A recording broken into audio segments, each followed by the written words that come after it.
அகதிகள் ஆக்கப்படுவது ஒன்று இருக்கிறது. அதே நேரம் அப்படிப்பட்ட அகதிகள் மீண்டும் தங்களை நிலைநிறுத்தி ஒரு கட்டமைப்பை நிறுவி வென்ற வரலாறும் இந்த உலகத்தில் இருக்கிறது என்பதை சொல்வதற்காக நான் குறிப்பிட்டேன். ஜூன் 20ஆம் நாள் சிறகொடிந்த பறவைகளாம் உலக அகதிகள் தினத்தை முன்னிட்டு கருத்து பட்டிமன்றம். உலக அகதிகள் தினம், இப்படி ஒரு தினம் கொண்டாடப்படுவது அல்லது இப்படி ஒரு தினத்தை பற்றி பேசுவது என்பது நான் நினைக்கிறேன் உலக மானுடத்தின் மிக பெரும் தோல்வி என்பதிலே எந்த சந்தேகமும் இல்லை.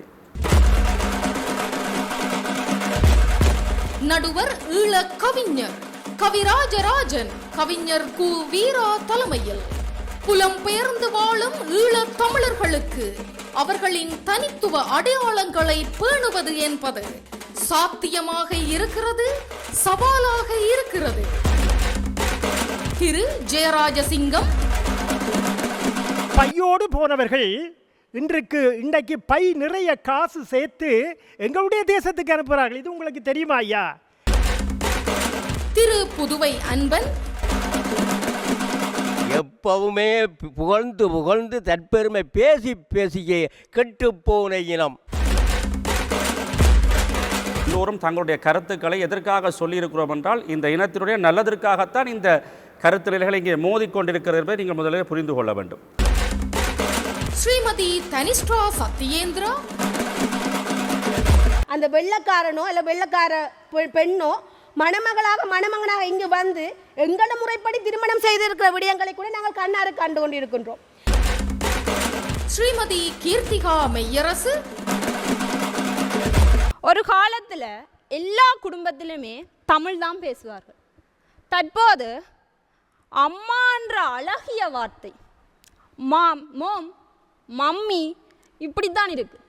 அப்பா என்ற அரிய வார்த்தை டேடி டேட் இப்படி மாறிட்டு. திரு விஷ்ணுஜன்.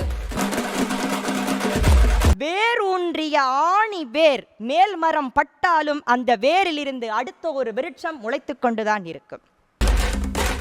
திரு ராஜ்குமார்.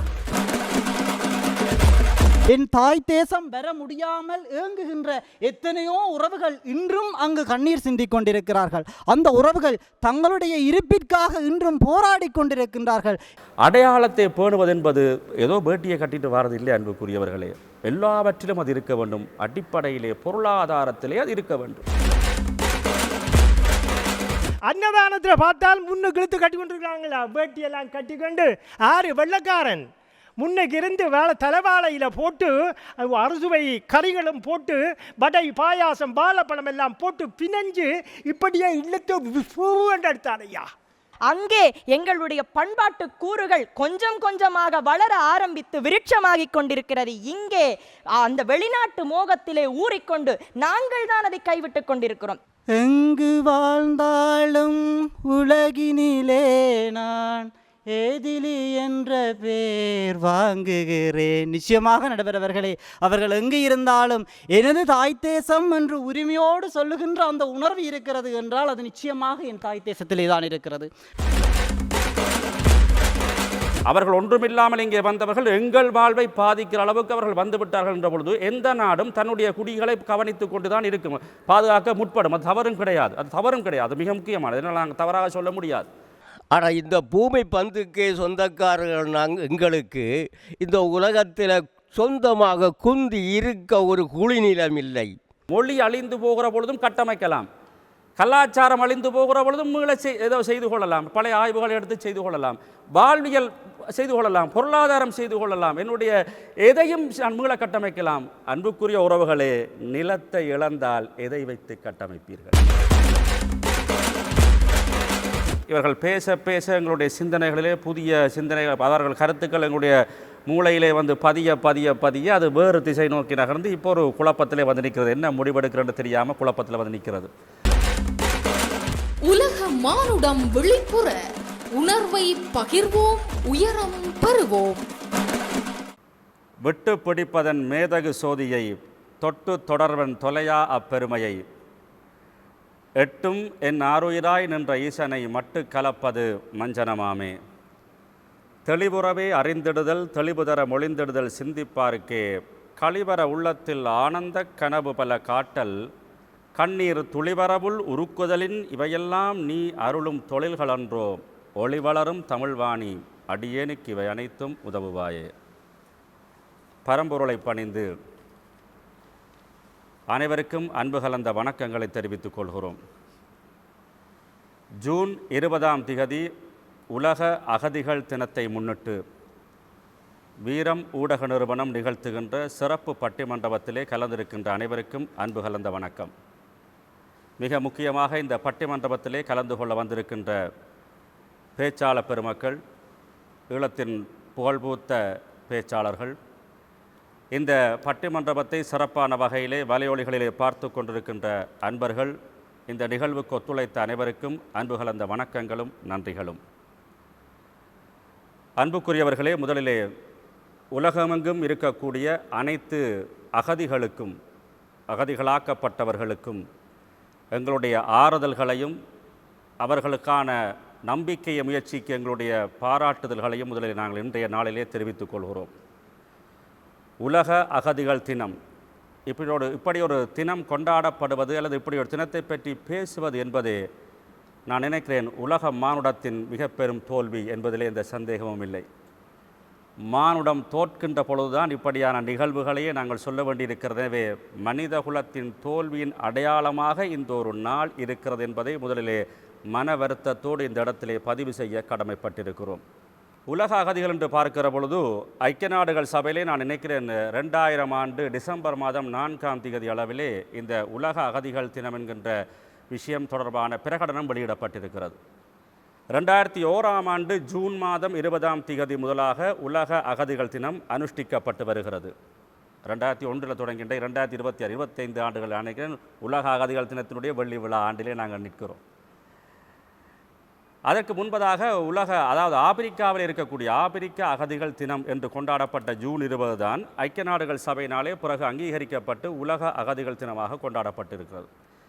இதிலே பல விஷயங்கள் இருக்கிறது. நாங்கள் பட்டிமண்டபம் தொடர்பாக சிந்திக்க இருப்பதாலே ஒரு சில விஷயங்களை கோடிட்டு காட்ட விரும்புகிறேன். இதனுடைய நோக்கமாக உலக அகதிகள், உங்களுக்கு தெரியும், UNHCR United Nation High Commission of Refugees என்கிற UNHCR என்கிற அந்த உலக அகதிகளுக்கான நிறுவனம், ஐக்கிய நாடுகள் சபையினுடைய நிறுவனம், அது சார்ந்த சில விவரங்களை சொல்கிற பொழுது சில செய்திகளை சொல்கிறார்கள். இதனுடைய நோக்கம் அல்லது இந்த கட்டமைப்பினுடைய தேவை என்னவென்று வருகிற பொழுது அகதிகளின் அவல நிலைக்கான கவனத்தை ஈர்க்கவும், அப்படி அகதிகளுடைய அவல நிலை தொடர்பான கவனத்தை ஈர்ப்பதற்காகவும், அவர்களது தைரியம் பொறுமை ஆகியவற்றை வரவேற்பது கொண்டாடுவதற்காகவும், மூன்றாவது மிக முக்கியமான செய்தி நீங்கள் கவனத்தில் கொள்ள வேண்டும், அவர்களது சிக்கல்களை களைவதற்கான உறுதிமொழிகளை புதுப்பிக்கவும், இப்படியான விஷயங்களை கொண்டுதான் இந்த உலக அகதிகள் தினம் கொண்டாடப்படுகிறது. இதை வாசித்த உடனே இதில் பல நீண்ட பெரும் விஷயங்களுக்கு நீங்கள் உங்களுக்கு எல்லாம் இப்போ கூகுளெல்லாம் சர்ச் பண்ணி நீங்கள் படிக்கலாம். ஆனால் இந்த செய்தியை பார்த்தோன்னே எனக்கு மனசுக்குள்ளே தோன்றிய எண்ணம் என்னவென்றால், எப்படி அவர்களது சிக்கல்களை, அகதிகளுடைய சிக்கல்களை களைவதற்கான உறுதிமொழிகளை புதுப்பிக்கவும். அப்போ நீங்கள் வருஷம் நாங்கள் உறுதிமொழிகளை புதுப்பித்து கொண்டு தான் இருக்க போகிறோமே தவிர சிக்கல்களை களையப் போவதும் இல்லை, சிக்கல்கள் தொடர்பான தீர்வை நோக்கி நகரப்போவதும் இல்லை என்று பார்க்கிற பொழுது ஒரு கேள்விக்குறி எழுகிறது. இன்னும் ஒன்றை நான் சொல்ல விரும்புகிறேன். நான் நினைக்கிறேன் என்னுடைய சிற்றறிவு கட்டியவரை சரியோ தவறோ தெரியவில்லை, 1951 ஐக்கிய நாடுகள் சபை ஆரம்பிக்கப்பட்டிருக்கும் என்று நான் கருதுகிறேன்.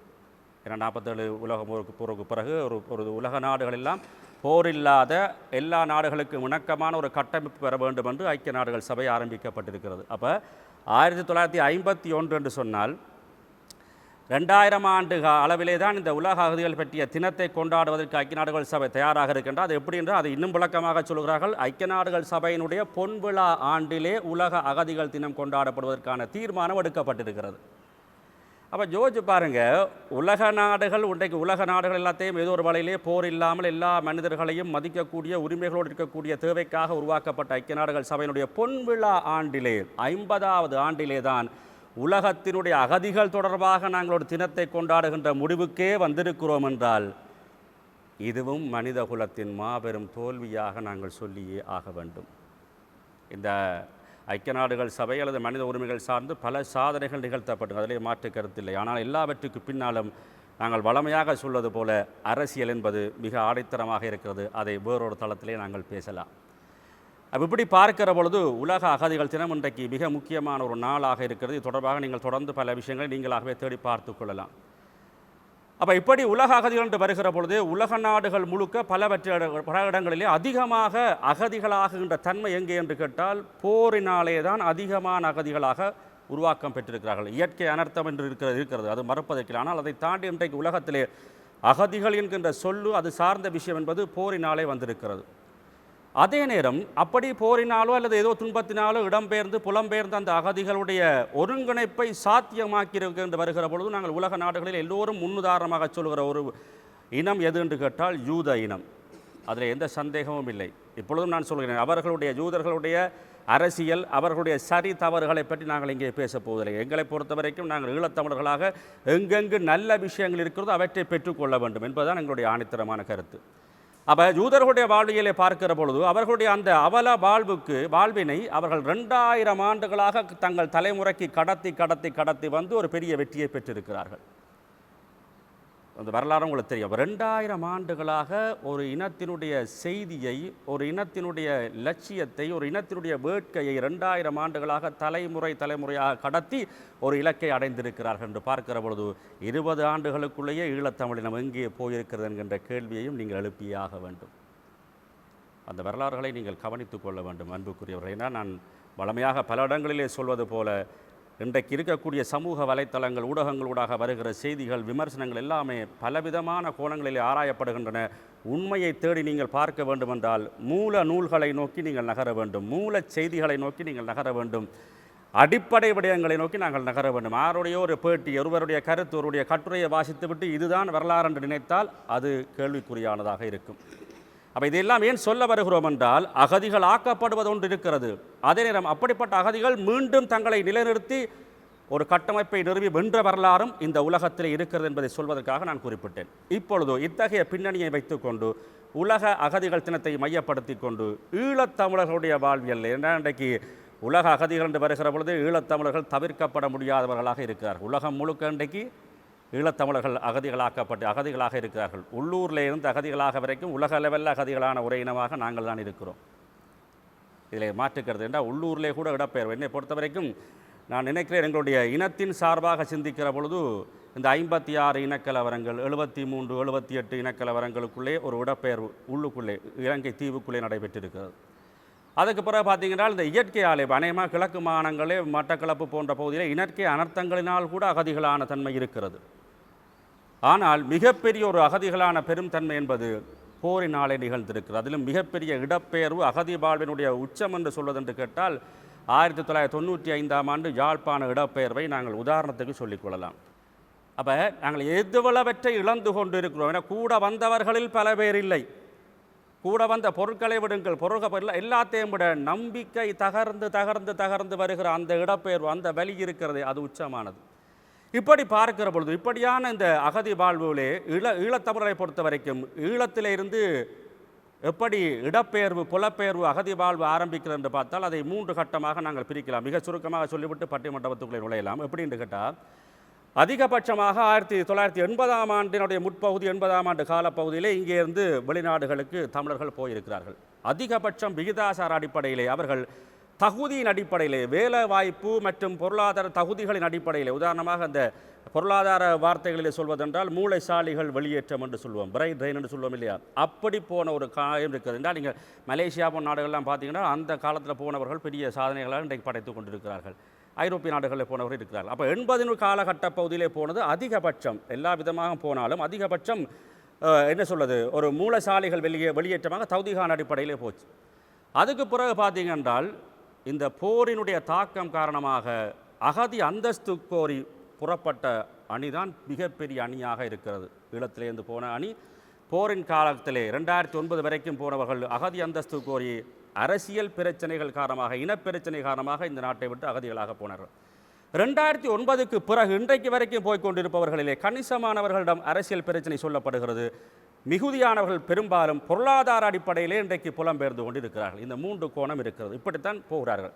இதில் எங்கெங்கே போனார்கள் என்று பார்த்தால் மிக சுருக்கமாக சொல்லிவிடுகிறேன். ஈழத்தமிழினம், ஈழ மக்கள் என்று வருகிற பொழுது நாங்கள் வடக்கு கிழக்கை பூர்வீகமாக கொண்ட தமிழர்கள். எனவே வடக்கு கிழக்கிலிருந்து எங்கெங்கே புலம்பெயர்ந்தார்கள் என்றால் இலங்கை தீவினுடைய ஏனைய பகுதிகளுக்கு போனது ஒரு கட்டமாக இருக்கிறது. மலையகம், கொழும்பில், இன்றைய கொழும்பிலெல்லாம் மிகப்பெரிய ஒரு சமூகம் எங்களுடைய மக்கள் இருக்கிறார்கள். அப்போ அந்த இடப்பெயர்வு, அந்த வாழ்வு, அகதிகளாக போன வாழ்வு இலங்கை ஏனைய பகுதிகளுக்கு போயிருக்கிறது. அதுக்கு பிறகு பார்த்தீங்கன்னா தமிழகத்தை இந்தியாவை நோக்கி போயின ஒரு அணி இருக்கிறது, ஒரு பெரிய தொகை இருக்கிறது. அதுக்கு பிறகு அடுத்த 3வது கட்டமாக நாங்கள் பிரித்து பார்க்கல ஆசிய நாடுகள், குறிப்பாக சிங்கப்பூர், மலேசியாவிலே ஒரு மிக கணிசமான தொகை ஈழத்தமிழர்கள் இன்றைக்கு இருக்கிறார்கள். அவர்களுடைய வாழ்வியல் ஒரு வித்தியாசம். அதற்கு பிறகு 4வதுக்காக நாங்கள் பிரித்து பார்க்கிற பொழுதுதான் ஐரோப்பா, அமெரிக்கா, ஆஸ்திரேலியா போன்ற மேற்கு நாடுகளுக்கான அந்த புலப்பெயர்வை பார்க்குறோம். அப்படி 4 கட்டத்தில் இருக்கு. ஏன் நான் அதை பிரித்து சொல்கிறேன் என்றால், இங்கேருந்து ஒரு மிகப்பெரிய வளமான பாரம்பரியமான வாழ்க்கையை கொண்ட ஒரு இனம், கலை பண்பாடு அடையாளங்களை கொண்ட இனம் வேறு இடங்களுக்கு போகிறது பொழுது இந்த அடையாளங்களை கொண்டு போகின்ற அதே வேளை அங்கங்கே இருக்கிற அடையாளங்களின் தாக்கத்தினாலும் இன்றைக்கு அதை எதிர்கொண்டு கொண்டிருக்கிறது. இது ஒரு கோணம். அப்போ அவர்களுடைய அரசியல் எப்படி மாறிவிட்டது என்று கேட்டால் அந்தந்த இடத்துக்கான அரசியலாக மாறி இருக்கிறது. அதே வேளை எங்களுக்கான ஒரு இலக்கை நோக்கிய பயணம் தொடர்பான பணிகளை செய்வதற்கும் அவர்கள் தங்களை தயார்படுத்தி கொண்டிருக்கிறார். அப்போ எப்படிப்பட்ட ஒரு பெரும் பரப்பிலே தான் இன்றைக்கு ஈழத்தமிழர்கள் அகதிகளாக போயிருக்கிறார்கள். அகதிகளாக என்று சொல்கின்ற வார்த்தையே ஒரு மிகப்பெரிய ஒரு வலி நிறைந்த வார்த்தையாக இருக்குது. இன்றைக்கு பல பேர் அதை சொல்வதை விரும்புவதில்லை. ஆனால் யதார்த்தம் அதுதான். அகதி அந்தஸ்து கோரித்தான் அங்கே அவர்களுக்கான குடியுரிமை வழங்கப்பட்டிருக்கிறது. அதிலே மாற்று கருத்து இல்லைத்தானே. அப்போ இந்த பின்னணியிலே வைத்து பார்க்கிற பொழுது இப்படி போன மக்கள் அங்கே இன்றைக்கு வாழ்கிற பொழுது போன தலைமுறை, அதாவது இப்படி போன தலைமுறை தங்களை தகவமைத்துக் கொள்வதற்கு மிக பெரும் பாடுபட்டது. அதுக்கு அடுத்தடுத்த தலைமுறை இன்றைக்கு வந்திருக்கிறது. உலகம் முழுக்க இன்றைக்கு ஈழத்தமிழர்கள் இருக்கிறார்கள்.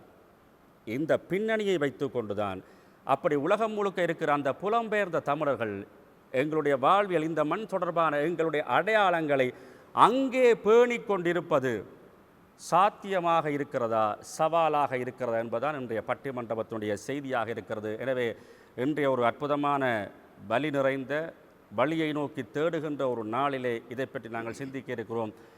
மிக சிறப்பான பேச்சாளர்கள் வருகை தந்திருக்கிறார்கள். எனவே மிக சுருக்கமாக அவர்கள் எல்லோரையும் நாங்கள் அந்தந்த பேசுகிற பொழுது நான் அறிமுகப்படுத்துவேன் என்று கேட்டு, எனவே இன்று எங்களுடைய பட்டிமன்றத்துடைய தலைப்பாக புலம்பெயர்ந்து வாழும் ஈழத்தமிழர்களுக்கு அவர்களின் தனித்துவ அடையாளங்களை பேணுவது என்பது சாத்தியமாக இருக்கிறது, சவாலாக இருக்கிறது.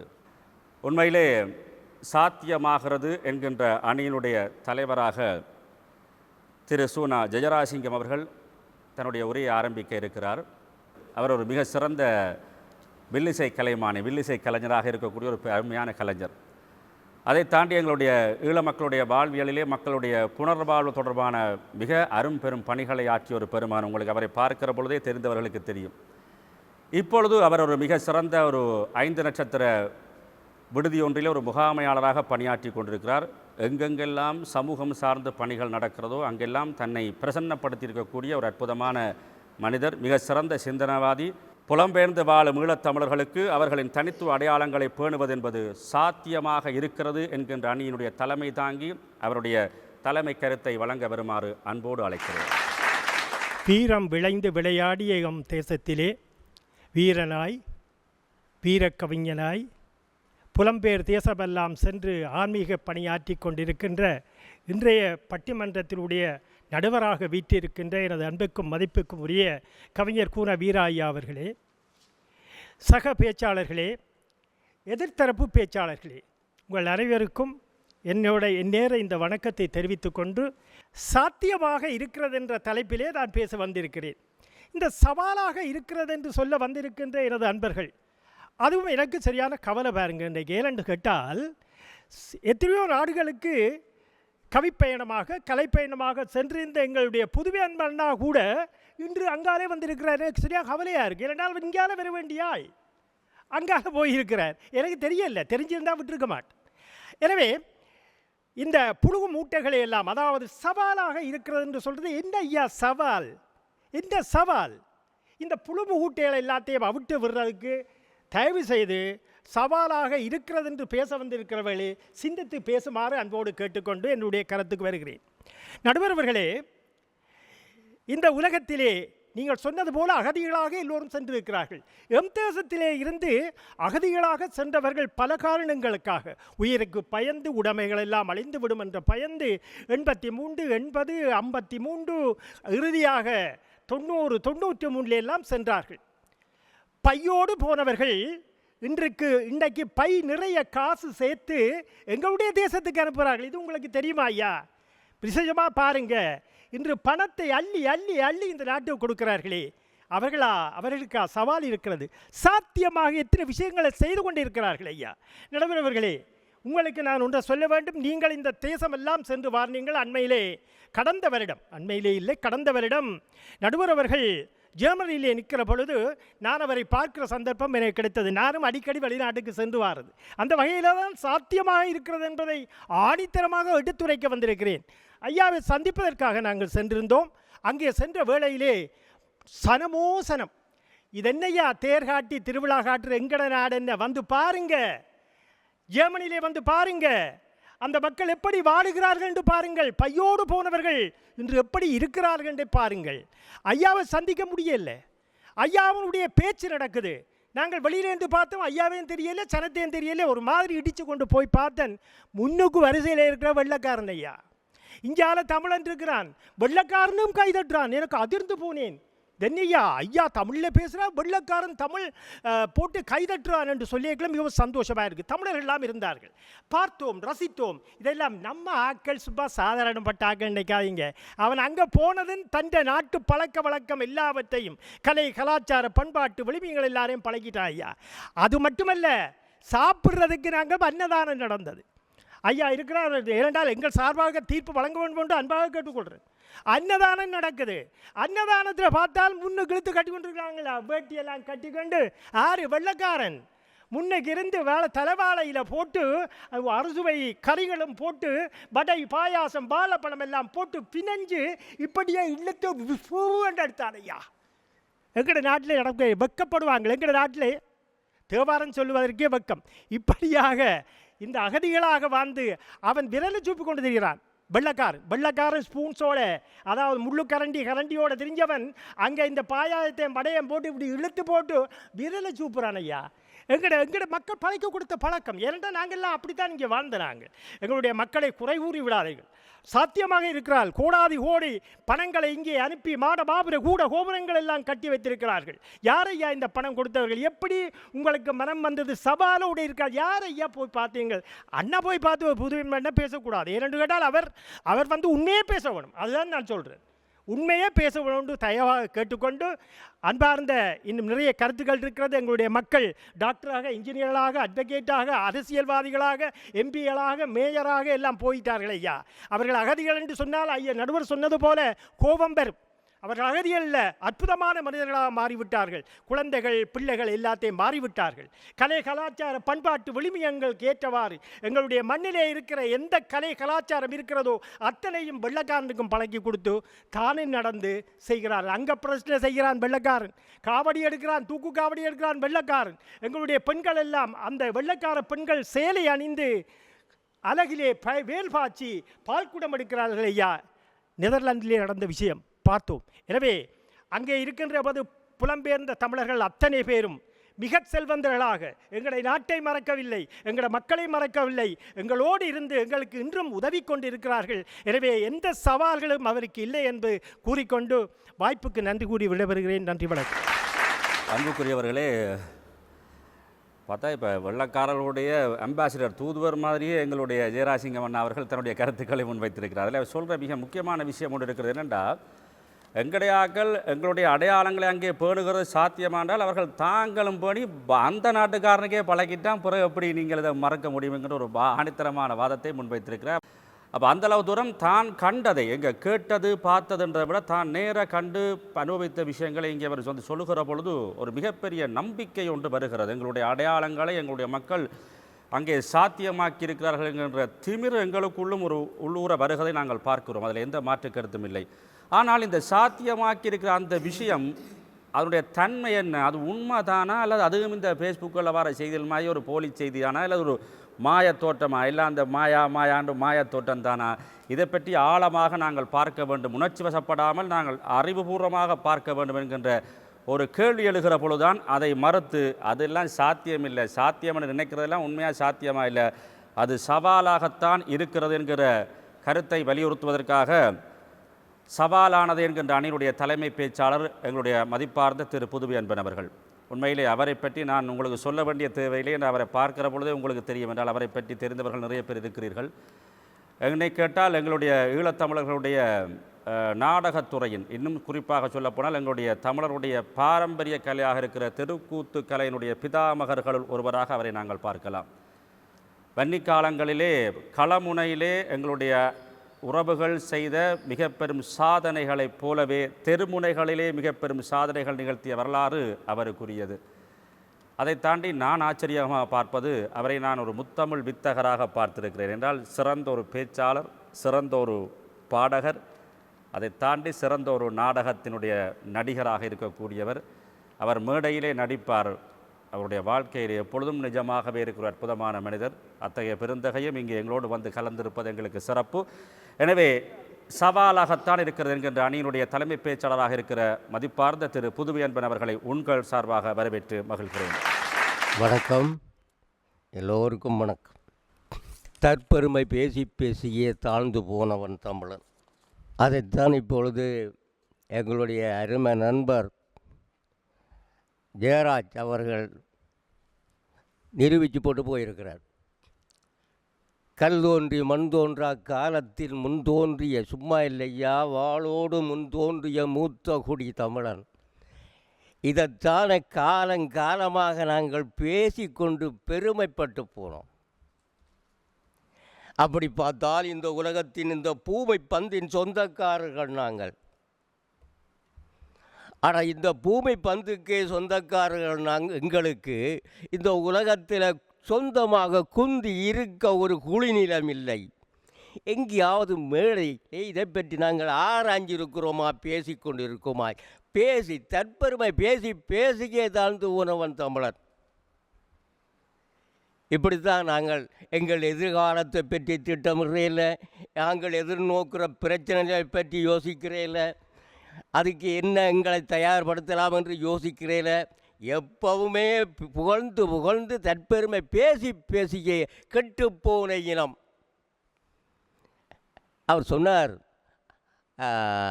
புலம்பெயர்ந்த தேசத்தில் இந்த வெள்ளைக்காரன் ஏதோ கைதட்டினாராம், மற்றது ஏதோ சாப்பிட்டானாம், வாழ்த்தானாம், சூப்பினாம், இப்படியெல்லாம் சொன்னார். இந்த வெள்ளைத்தோல் எங்களுக்கு எப்பவும் ஒரு விருப்பம். இவர் சொன்னதை விட அதை விட கூடுதலாக நான் பார்க்கிறேன். புலம்பெயர்ந்து வாழ்கிற எங்களுடைய சொந்தங்களுடைய அந்த தமிழ் பற்றை, எங்கள் தாயகத்திலே இருக்கிற எங்களுடைய உணர்வை விட புலம்பெயர்ந்து வாழ்கிற எங்கள் சொந்தங்கள் எங்களுடைய அடையாளங்களை பேணுவதிலே மிகவும் ஆர்வமாக இருக்கிறார்கள். மாற்று கருத்துக்கு இடமில்லை. எங்களை விட நாங்கள் கூட இங்கே இருந்து கொண்டு மனசால உருவத்தால் தமிழர்களாகவும் மனசால வெள்ளைக்காரர்களாகவும் வாழ ஆசைப்படுகிறோம், அங்கலாய்க்கிறோம். ஆனால் அந்த வெள்ளைக்காரருடைய தேசத்திலே வாழ்கிற எங்களுடைய மக்கள் செத்தான் வாழ்ந்தான தமிழனாகவே சாக வேணும் என்ற ஒரு துடிப்போட இருக்கிறோம் என்றது உண்மை. இது எப்படி வந்தது தெரியுமா? அவர்களுக்கு இந்த உணர்வு ஏன் ஏற்பட்டது தெரியுமா? போராட்டம். இந்த போராட்டத்தில் இரத்தமும் சதையுமாக பின்னி பிணைந்து அவர்கள் இருந்த காலம் ஒன்று இருந்தபடியால் அவர்கள் அந்த உணர்வோடு இருந்தார்கள். அதற்கான அவர் சொல்லாத நான் சொல்கிறேன். இத்தனையோ தமிழ் பள்ளிக்கூடங்கள், கோயில்கள், இன்னும் இத்தனையோ கட்டமைப்புகளை அங்கே உருவாக்குகிறார்கள். எதிர்கால சந்ததிக்காக இதை கடத்த வேணும் என்பதிலேயும் கண்ணும் கருத்துமாகவும் இருக்கிறார்கள். உண்மையை ஒத்துக்கொள்ள வேண்டும். ஆனால் எதிர்காலம் இது எத்தனை காலத்துக்கு ஐயா நீடிக்க போகுது, நிலைத்திருக்க போகுது? அதுதானே கேள்வி. இங்கே பாருங்க, எப்பவுமே பெரும்பான்மை சமூகத்தோடு இருக்கிற ஒரு சிறுபான்மை சமூகம் தன் அடையாளங்களை இலகலவே தக்க வைத்து கொள்ள முடியாது. அந்த கலாச்சாரத்தோடு அது கரைந்து போயே ஆகும். ஒன்றை மட்டும் தெரியுமா, எங்களோட ஊரில் நடுவர் அவர்களை இதை குறித்து வைத்து கொள்ளுங்கள். எங்களோட ஊரில் ஒரு வறுமைப்பட்ட கிராமம். அந்த கிராமத்தில் ஒரு பிள்ளை டாக்டர். அவர் கஷ்டப்பட்டு அந்த தகப்பன் தன்னை வருத்தி உள்ளச்சி எப்படியோ பெரிய டாக்டர் ஆக்கி போட்டார் அந்த பிள்ளைய. அந்த பிள்ளைக்கு கொழும்பில் வேலை. அங்கே வேலை வந்தது.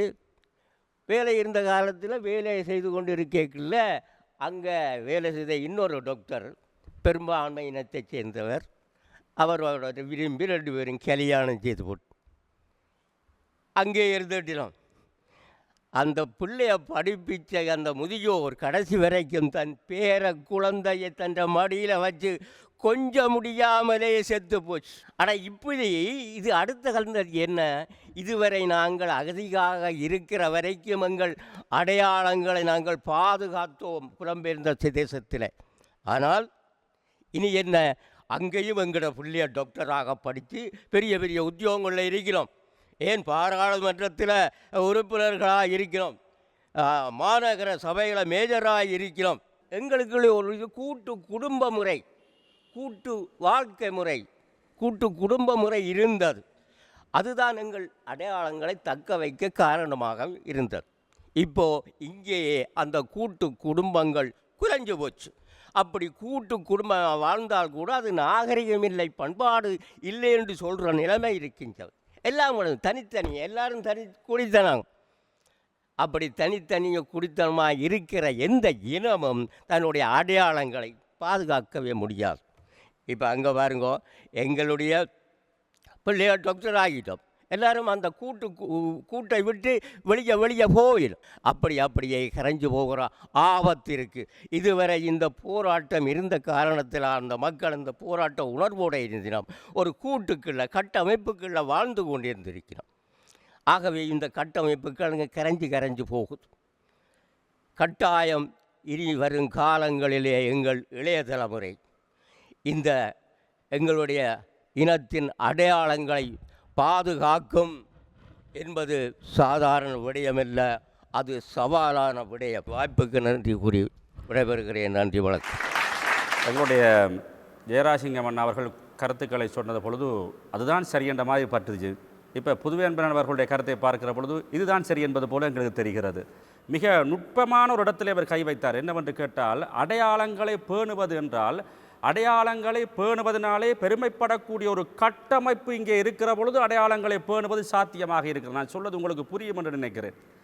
அடையாளங்களை பேணுவதனாலே பெருமை வரும் என்கின்ற எண்ணத்தை வரப்படுத்தக்கூடிய ஒரு கட்டமைப்பு இங்கே இருக்கிற பொழுது அடையாளங்களை பேணுவது என்பது எல்லா இடமும் சரியாக இருந்தது. ஆனால் இன்றைக்கு அந்த கட்டமைப்பு இல்லை என்கிற பொழுது அடையாளங்களை பேணுவதனாலே என்ன பயன் என்கின்ற கேள்வி வருகிற அளவுக்கு வாழ்வியல் முறை மாறி இருக்கிறது. எனவே அது சவாலாகத்தான் இருக்கும். எல்லாம் நினைக்கலாம், அங்கே பல விஷயங்கள் புலம்பெயர்ந்த நாடுகளில் சாதித்து கொண்டு தான் இருக்கிறார்கள், ஆனால் அது சவாலாகத்தான் முடியும். அந்த அபாயம் இருக்கிறது. ஏனென்றால் அடையாளம் என்று வந்தாலே தமிழனாக முதலில் இருக்க வேண்டும் இல்லையா, அதற்கே அச்சுறுத்தல் வந்து விட்டது என்கின்ற ஒரு அபாய சங்கை ஊதியிருக்கிறார்.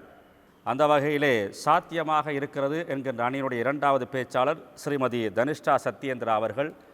உடுவிலைச் சேர்ந்தவர், பயிற்றுனர் வழிகாட்டி, அதாவது யாழ்ப்பாண பல்கலைக்கழகத்துடைய திறந்த மற்றும் தொலைக்கல்வி நிலையத்தினுடைய பயிற்றுனர் வழிகாட்டியாக இருக்கக்கூடியவர்.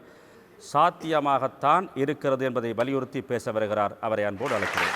நடுவர் உள்ளிட்ட இவ்வவையினர் உங்கள் அனைவருக்கும் என் இந்நேர வணக்கத்தை தெரிவித்துக் கொள்வதில் பெருமகிழ்வடைகின்றேன். மனம் மாறலாம், ஆனால் மனம் மாறாது என்பார்கள்.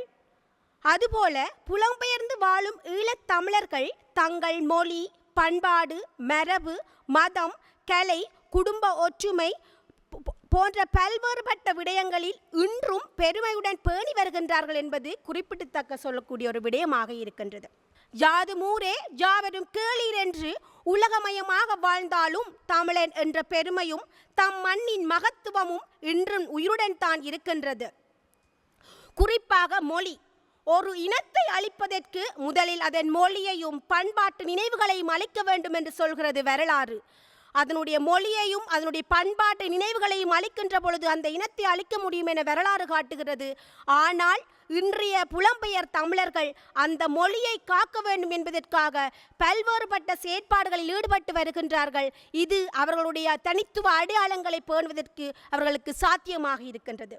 இன்று கனடா, பிரித்தானியா, பிரான்ஸ், ஆஸ்திரேலியா போன்ற பல்வேறுபட்ட நாடுகளிலே வாழ்கின்ற நம் தமிழர்கள் தம் தமிழ் மொழியை காப்பதற்காக பல்வேறு நடவடிக்கைகளை மேற்கொள்கின்றார்கள். இன்றளவிலும் கனடாவில் எத்தனை தமிழ் பாடசாலைகள், லண்டனில் எத்தனை தமிழ் கலாச்சார மையங்கள் காணப்படுகின்றன, பிரான்சில் எத்தனை தமிழ் இலக்கிய நிகழ்ச்சிகள் நடக்கின்றது, ஆஸ்திரேலியாவில் எத்தனை தமிழ் விழாக்கள் கோலாகலமாக கொண்டாடப்படுகிறது. இன்றளவில் உலக அரங்கில் தமிழ் உயிரோடு இருப்பதற்கு புலம்பெயர்ந்து வாழ்கின்ற தமிழர்கள் தங்களுடைய மொழியை பாதுகாப்பதில் பெருமிதம் அடைகின்றார்கள். அது அவர்களை சாத்தியமாக கொண்டு செல்கிறது தங்களுடைய தனித்துவ அடையாளங்களை பேணுவதற்கு. அடுத்தது இன்னொரு விடயம், இந்த தொழில்நுட்பத்தின் வருகை புலம்பெயர் தமிழர்களின் தனித்துவ அடையாளங்களை பேணுவதற்கான வாய்ப்புகளை மேலும் அதிகரித்துள்ளது என்பது இங்கு ஒரு முக்கியமான விடயமாக இருக்கின்றது. இந்த வலைத்தளங்கள் எல்லாமே சேர்ந்து இந்த ஊடகங்களின் வளர்ச்சி, தமிழ் பாடல்கள், நாடகங்கள், இலக்கியங்கள், சொற்பொழிவுகள், கதாபிரசங்கங்கள், வில்லுப்பாட்டுகள் என்ற அனைத்து துறைகளிலுமே இன்று தமிழும் சரி, எமது அடையாளமும் சரி இந்த உலக மூலை முடுக்கெல்லாம் பரவி இருக்கின்றது என்று சொன்னால் இந்த தொழில்நுட்பத்தின் வருகை ஒரு முக்கியமான காரணம். எத்தனையோ பேர் நிறைய இந்த தமிழ் பாரம்பரிய உணவுகளை சமைக்கின்ற முறைகளை எல்லாம் சின்ன சின்ன ஒரு சிறிய சிறிய விடயங்களாக எங்களுக்கு பகிர்ந்து கொண்டிருக்கின்றார்கள். ஏன், எமது பாரம்பரிய உணவு கூட எங்களுடைய தனித்துவமான அடையாளத்தின் ஒரு அம்சம் என்று நாங்கள் கருதுகிறோம். அந்த பாரம்பரிய உணவுகளை சமைத்து எப்படி சாப்பிட்டால் எப்படி சத்தாக இருக்கலாம் என்று அங்கு புலம்பெயர்ந்திருந்து அவர்கள் எங்களுக்கு இந்த வலைத்தளங்கள் மூலம் இங்கு எங்களுக்கு தெரியப்படுத்துகின்றார்கள். அடுத்தது சமய விடயங்களை நாங்கள் கொண்டு வரலாம். வெள்ளைக்காரங்களை திருமணம் செய்கிறது சொல்லலாம் நிறைய விடயங்கள் சொல்கிறார். ஆனால் உண்மையின்படி பார்த்தால் அந்த வெள்ளைக்காரனோ அல்ல வெள்ளைக்கார பெண்ணோ மணமகனாக இங்கு வந்து எங்கள முறைப்படி திருமணம் செய்திருக்கிற விடயங்களை கூட நாங்கள் கண்ணாறு கண்டு கொண்டிருக்கின்றோம். ஏன்னு சொன்னால் அங்கே இருக்கிறவைக்கு எங்களுடைய தனித்துவத்தையும் பண்பாட்டையும் பாதுகாக்கணும், பேணணும் என்ற ஒரு ஈர்ப்பை கொண்டு வந்தது யார்? எங்களுடைய புலம்பெயர் தேசத்தில் இருக்கிற உறவுகள் தானே எங்களுடைய பாரம்பரியங்களை பண்பாடுகளை மதிக்கிறதுக்கு சொல்லிக் கொடுத்திருக்கிறார்கள். அப்படி இருக்க நாங்கள் என்னென்ன சவாலான ஒரு விடயமாக அதை சொல்லலாம். வேறு கலாச்சாரத்தில் பிறந்து வேறு கலாச்சாரத்தில் வளர்கின்ற அவர்களையே எங்களுடைய கலாச்சார பண்பாட்டுகள் உள்வாங்கலாம் என்ற ஒரு நிலை இருக்கின்றன்னு சொன்னால் எங்களுடைய தனித்துவ அடையாளங்களை பேணுவது என்பது சவாலான விடயமாகவா இருக்கிறது உங்களுக்கு? அது சாத்தியமான ஒரு விடயமாகவே அமைகின்றது என்று நாங்கள் இங்கு முன்வைக்கக்கூடியதாக இருக்கின்றது. அடுத்த விஷயம், கலை கலாச்சாரம். இன்று எங்களில் எத்தனை பேர் எங்களுடைய தேவார திருவாசங்களையும் பிழை இல்லாமல் பாடுகின்றோம்? ஆனால் அங்கு சென்று பாருங்கள், அங்கு இருக்கின்ற தமிழ் பள்ளிகளில் மாலை நேரங்களில் நடக்கின்ற தமிழ் வகுப்புகளில் எல்லாம் தேவார திருவாச பணிசை வகுப்புகள் நடக்கின்றன. வயலின் மிருதங்க பயிற்சிகள் பிள்ளைகளுக்கு அடிக்கடி சொல்லிக் கொடுக்கிறார்கள். அதுக்கான நிகழ்ச்சிகள் அரங்கேற்றங்கள் நடத்துகிறார்கள். சின்ன சின்ன விஷயங்களை கூட உடனே கர்நாடக சங்கீதம் மற்றது பரதநாட்டியம் என்று சொல்லி எங்களோட கலைகளை தான் நாங்கள் மேலே வளர்க்கிறார்கள். இங்கேருந்து அங்கே சென்றாலும் கூட எங்களோட புலம்பெயர் தேசத்தவர்கள் தங்களுடைய பிள்ளைகளுக்கு எங்களுடைய மண்ணின் கலாச்சார பெருமதியான விடயங்களை அவர்களுடைய வாழ்வியலுக்குள் உட்புகுகின்றார்கள். அந்த மேலத்திய கலாச்சார முறைகளுக்கு மாறினால் அவர்களுடைய உடையை அணிந்தால் உடனே அவர்கள் கலாச்சார ரீதியாக மாறிவிடுவார்கள். அது சவாலான ஒரு விடயம் என்று நாங்கள் கருதிவிட முடியாது. உடை வேணுமானாலும் மாறலாம், ஆனால் அவர்களுடைய மனதில் இருக்கின்ற பண்பாடுகளோ அல்லது எங்களுடைய பண்பாட்டை பேண வேண்டும் என்ற எண்ணமோ ஒருபோதும் மாறாது என்பது எங்களுடைய வாதமாகவும் கருத்தாகவும் அமைகின்றது. எனவே இந்த மண்ணை விட்டு போனாலும் மனதை விட்டு போகவில்லை, உலகம் முழுதும் வாழ்ந்தாலும் உயிரில் தமிழ் சாகவில்லை என்பதற்கிணங்க புலம்பெயர்வு என்பது ஒரு நில மாற்றம் மட்டுமே ஒழிய ஒரு அடையாள மாற்றம் அல்ல. கடல் தாண்டி வாழ்ந்தாலும் காலம் மாறினாலும் தலைமுறை மாறினாலும் ஈழத்தமிழரின் உள்ளத்தில் வாழும் தமிழ் மொழி, பண்பாடு, வரலாறு, இன உணர்வு அவர்களின் தனித்துவ அடையாளத்தை என்றும் பாதுகாத்து கொண்டே இருக்கும் என்று கூறி புலம்பெயர்ந்து வாழும் ஈழத்தமிழர்களுக்கு அவர்களின் தனித்துவ அடையாளங்களை பேணுவது சாத்தியமாகவே இருக்கின்றது என்று பெருமையுடன் கூறி வாய்ப்புக்கும் நன்றி பாராட்டி நிறைவு செய்கின்றேன். நன்றி, வணக்கம். உறவுகளே, கனிஷ்டா அவர்களுடைய கருத்துக்களை நீங்கள் கேட்டிருக்கிறீர்கள்.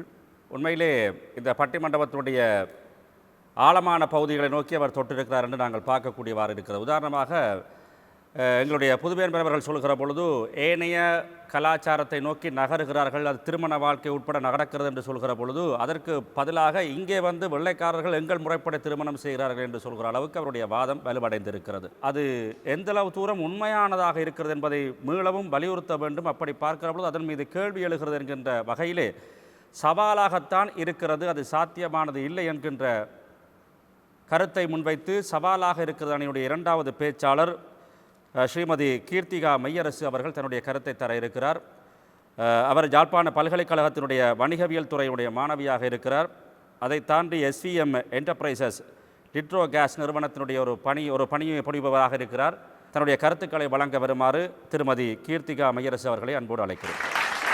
தமிழின் மனம் வீசும் இந்த அரங்கில் கூடியிருக்கும் மதிப்பிற்குரிய நடுவர் ஐயா அவர்களுக்கும், அறிவால் அலங்கரிக்கும் இருதரப்பு அணியினருக்கும், தாய்மண்ணை விட்டு தூரத்தில் வாழ்ந்தாலும் தமிழென்ற உணர்வால் ஒன்றிணைந்திருக்கும் அனைத்து உறவுகளுக்கும் என் இனிய வந்தனங்கள். வாழ்க்கைக்காக நாடு விட்டு சென்றார்கள், ஆனால் சில பயணங்கள் வேர்களை மறந்துவிட்டு நிற்கின்றன. நடுவர் ஐயா அவர்களே, நான் முதலில் என் தாய்மொழி தமிழினை பற்றி கதைக்கலாம் என்று நினைக்கிறேன். என் மொழி என்று கூறுவது திமிராக கூட தெரியலாம். இருப்பினும் எனக்கு அதில் எந்தவித ஐயமும் இல்லை. என் மொழி என்பது திமிராக கூட தெரியலாம். ஐயா, தற்போது ஈழத்தமிழர்கள் புலம்பெயர்ந்து சென்று பல்வேறு நாடுகளில் பல வண்ணமாக வாழ்கின்றார்கள். நினைக்கும் போது மனதிற்கு இதமாகவே உள்ளது. அவர்கள் பொருளாதாரம், தொழில், அனைத்து விடயங்களிலும் நன்றாகவே இருந்தாலும் எங்களுடைய தமிழ் மொழியை வளர்க்கின்றார்களா என்பது எனக்கு மிகவும் கேள்வியான ஒரு விடயம். ஒரு காலத்தில் எல்லா குடும்பத்திலுமே தமிழ் தான் பேசுவார்கள். தற்போது அம்மா என்ற அழகிய வார்த்தை, மாம், மோம், மம்மி இப்படித்தான் இருக்கு. அப்பா என்ற அரிய வார்த்தை டேடி, டேட் இப்படி மாறிட்டு. ஜாதேனும் நாடாமல் ஊராமல் என்னொருவன் சாந்துணையும் கல்லாதவாறு. அதாவது எந்த நாட்டில் நாம் வாழ்ந்தாலும் தன் பண்பாட்டையும் அறிவையும் மறக்காமல் இருக்க வேண்டும் என்பதுதான் அதன் கருத்து. ஆனால் தற்போது புலம்பெயர்ந்து சென்ற எங்களுடைய ஈழத்தமிழர்கள் எங்களுடைய மொழியினை வளர்க்கின்றார்களா என்பது எனக்கு புரியவில்லை. அங்கு உள்ளவர்களுக்கு தமிழ் புரியும் ஐயா, நன்றாகவே புரியும். ஆனால் அந்த தமிழினை பேசுவதற்கு தயங்குகின்றார்கள். ஐயா, உங்களுக்கு தெரியும், பாரதியார் கூறுகின்றார், ஜாமறிந்த மொழிகளிலே தமிழ் மொழி போல் இனியதாவது எங்கும் காணோம் என்று. அவ்வாறு உலகம் போற்றப்பட்ட தமிழ் மொழியினை பேசுவதற்கு எதிர்வருகின்ற தற்போதுள்ள ஈழத்தமிழர்கள் அஞ்சுகின்றார்கள், தயங்குகின்றார்கள் என்பதே மிகவும் வருத்தத்திற்குரிய ஒரு விடயம். நண்பர்கள் வேறு, வாழ்க்கை முறை வேறு, கலாச்சாரம் வேறு, படிக்கும் பாடசாலையும் வேறு. இப்படிப்பட்ட சூழலில் வாழும் போது எங்களுடைய தமிழ் மொழியினை, எங்களுடைய அடையாளத்தினை பேணுவது, பாதுகாப்பது எளிதாகவா இருக்க போகின்றது? இல்லவே இல்லை. நடுவர் ஐயா அவர்களே, மிகவும் சவாலாகவே காணப்படுகின்றது என்பதுதான் உண்மையான ஒன்று. ஆனால் ஐயா, நாங்கள் ஒரு விஷயத்தை பாராட்டித்தான் ஆகணும். எங்களோட சகோதரி அழகான விதத்தில் அழகாக கூறி சென்றார். அங்கு பல பள்ளிக்கூடம் இருக்கின்றது, வீட்டில் அம்மா அப்பா பிள்ளைகளுக்கு சொல்லிக் கொடுக்கின்றார்கள். அதை நாங்கள் பாராட்டியே ஆக வேண்டும். எங்கிருந்து சென்ற எமக்கு முந்தைய தலைமுறை ஈழத்தமிழர்கள் மிகவும் அழகாக, இப்போது பெற்றோர்கள் என்னும் ஸ்தானத்தில் உள்ளவர்கள் மிக அழகாக தமிழினை படிப்பிக்கின்றார்கள். வீட்டில் அம்மா அப்பா என்று தான் கூற வேண்டும், பாடசாலையில் பள்ளிக்கு செல்ல வேண்டும், எல்லாமே அழகாக செய்கின்றார்கள். ஆனால் அவர்கள் தாய் தந்தை முன் தமிழினை பேசினாலும் ரெண்டாக பார்க்கின்றார்கள். தமிழை தனக்கு வயதிற்கு மூத்தோர் அம்மா அப்பாவிடம் தமிழை பேசுகின்றார்கள், தன் வயதொட்ட தமிழ் இனத்தை சேர்ந்தவர்களுடன் கூட தமிழை பேச அஞ்சுகின்றார்கள். மற்றது நான் ஒன்று கூறணும், எங்களுடைய ஈழத்தமிழர்களே தமிழன் என்று கூற விருப்பப்படுவதில்லை.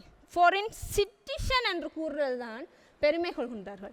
இன்னொரு விஷயம் ஐயா, தமிழ் பேசும் அழகு. நாங்கள் இங்கேருந்து மினக்கட்டு சென்று, இங்கேருந்து போய் நெடுந்தூரம் சென்று மலை வீழ்ச்சியிலிருந்து விழும் நீரினை காணுவதற்கு எத்தனையோ விதமான செலவழித்து சென்று பார்ப்போம். ஏன் பார்க்கின்றோம்? வீட்டில் ஒரு ஃபெப்பில் வர தண்ணியை பிடிச்சி ஒரு கிண்ணத்தில் வச்சு, வாவ் வாட் அ பியூட்டிஃபுல், அழகாக இருக்குது இந்த தண்ணின்னு பார்த்துட்டு போயிடலாம். நாங்கள் பார்க்கின்றது அந்த மலையிலிருந்து விழும் தண்ணி வளைஞ்சு நெளிஞ்சு அந்த சாரல் விழும்போது அதுண்ட அழகை பார்க்கத்தான் நாங்கள் இங்கேருந்து போகிறோம். தமிழ் பேசும் அழகு விளங்காத மொழியில் உள்ளவர்களுக்கு கூட பார்த்து கொண்டிருக்க அப்படி இருக்கும். அதை இப்போது எங்களுடைய ஈழத்தமிழர்கள், இலங்கையில் உள்ளவர்கள் கூட பொக்கெட்டில் கை வச்சு ஸ்டைலாக தமிழ் பேசுகிறோம்ன்ற பேரில் தமிழ் மொழியவே எங்களுடைய மன வருத்தத்திற்குள்ளாக செல்கின்றன. வேர் மறந்த மரம் நீண்ட நாள் நிற்காது, அடையாளம் மறந்த இனம் வரலாறே மறந்து போய்விடும் என இறுதியாக கூறி உண்மையிலே கீர்த்திகா அவருடைய கருத்துக்கள் அதிகம் மொழியை சார்ந்துதான் இருந்திருக்கிறதை நாங்கள் பார்க்கிறோம். அந்த பிள்ளைகள் அங்கே படிக்கிற இளைஞர்கள், அங்கே இருக்கிற பிள்ளைகள் எப்படி என்றால் தங்களுடைய பெற்றோர்களோடு அல்லது தங்களுடைய பெற்றோர்கள் சார்ந்த வயதுடையவர்களோடு அல்லது ஆலயங்களிலே, பொது இடங்களிலே, சமூகத்திலே, தமிழ் சமூகத்திலே சந்திக்கிற பொழுது, பெரியவர்களை சந்திக்கிற பொழுது தமிழிலே கதைக்கிறார்கள். அந்த பிள்ளைகள் தமிழ் ஏனைய தங்கள் வயதொத்த தமிழ் பிள்ளைகளிடம் கூட இப்போ சுவிஸ்லேயோ ஜெர்மனிலே இருந்தால் டொச்சில் கதைப்பார்கள், நோர்வேயில் இருந்தால் நோஸ்குல கதைப்பார்கள், அந்தந்த நாட்டு மொழியிலே தான் கதைக்கிறார்கள். அதாவது தங்களுடைய வயதை சார்ந்த இனத்தை, தங்களுடைய வயதை சார்ந்த சக உறவுகளிடம் அந்தந்த நாட்டு மொழியிலே கதைக்கிறார்கள் என்பது மிக முக்கியமான, இது பல பெற்றோர்கள் சொல்லி கவலைப்பட்ட செய்தியாகவும் இருக்கிறது. அது மாற்று கருத்தில்லை. அப்படி ஒரு நுட்பமான சில இடங்களே அவர் தொட்டிருக்கிறார். அப்படி பார்க்கிற பொழுது அது சவாலாகத்தான் இருக்கிறது. அப்படி இல்லை, சாத்தியமாகத்தான் இருக்கிறது என்கின்ற அணியினுடைய நிறைவு பேச்சாளர் எங்களுடைய அன்புக்குரிய தம்பி விஷ்ணுஜன் அவர்கள், நான் பல இடங்களில் சொல்வது போல ஒரு மிகச்சிறந்த ஒரு உதாரணமாக எங்களுடைய ஈழத்தமிழ் இளைஞர்கள், இளம் சந்ததிக்கு ஒரு உதாரணமாக இருக்கக்கூடிய அன்புக்குரிய தம்பி, மிக சிறந்த ஆன்மீக பேச்சாளர், மிக நுட்பமான வகையிலே வார்த்தைகளை சொல்லக்கூடிய, இந்த வயதிலே இவ்வளவு நிதானமாக கதைக்கிறார் என்பது பல பேர் என்னிடம் கூட நிறைய பேர் தொலைபேசியிலே சொன்ன விஷயம். திரு விஸ்வகுமார் விஷ்ணுஜன் அவர்களை கருத்துக்களை வழங்குமாறு அன்போடு அழைக்கிறேன். முத்தமிழ் கடவுள் முருகக் கடவுளினுடைய திருவடிகளை வணங்கி நடுவர் உள்ளிட்ட அவையினருக்கும் அனைத்து அன்பு தமிழ் உறவுகளுக்கும் சிறியனுடைய பணிவான வணக்கங்கள். இங்கே எதிரணியிலே இருந்து வந்த தலைவர் அவர்கள் அழகாக தன்னுடைய உணர்வுகளை இங்கே கொட்டி தீர்த்திருக்கிறார். அங்கே இருக்கிறவனை பற்றி கதைக்க சொன்னால் இங்கே இருக்கிறவர்களை பற்றி அவர் கதைத்து விட்டு போயிருக்கிறார். இங்கே இந்த விவாத அரங்கத்தினுடைய தலைப்பு புலம்பெயர்ந்து வாழும் ஈழத்தமிழர்களுக்கு அவர்களினுடைய எங்களுடைய தமிழர்களினுடைய தனித்துவ அடையாளங்களை பேண்டது அங்கே சாத்தியமாக இருக்கா, சவாலாக இருக்கிறதா என்று கேட்டால், இங்கே இருக்கிற ஒரு அப்பா பிள்ளையை படிக்க வச்சு அனுப்பி வைத்தியராக்கி எல்லாம் கதையெல்லாம் சொன்னார். எதற்காக அதை சொன்னார் என்று இதுவரைக்கும் எனக்கு தெளிவில்லை.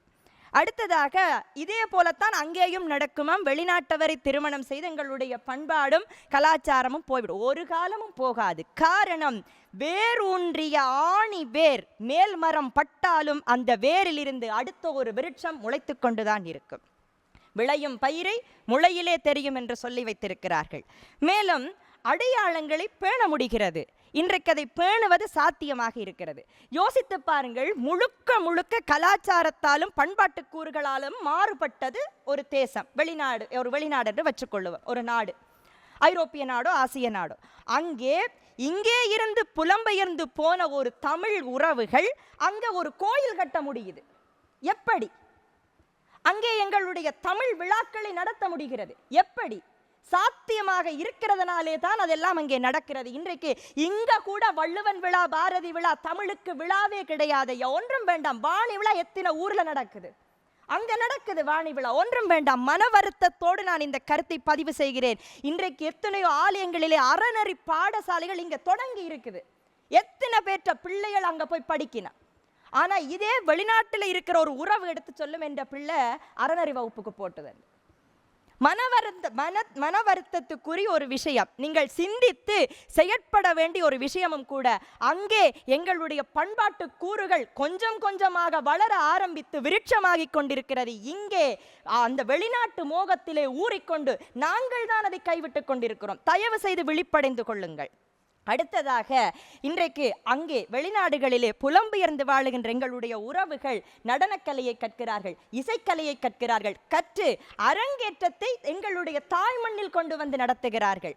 எவ்வளவு அதை பார்க்கிற பொழுது எவ்வளவு சந்தோஷமாக இருக்கிறது. அங்கே கற்று இங்கே வந்து அரங்கேற்றம் செய்கிற அளவுக்கு அங்கே அவர்கள் சாத்தியத்தன்மையை நிலைநிறுத்தி இருக்கிறார்கள் என்பதை சிந்தனையில் கொள்ள வேண்டும். அங்கே எதிரணியிலே இருந்து வந்த இரண்டாவது பேச்சாளர் அந்த அக்கா சொன்னா, தமிழிலே பேசவே பயப்படுகிறார்கள், யோசிக்கிறார்கள் என்று.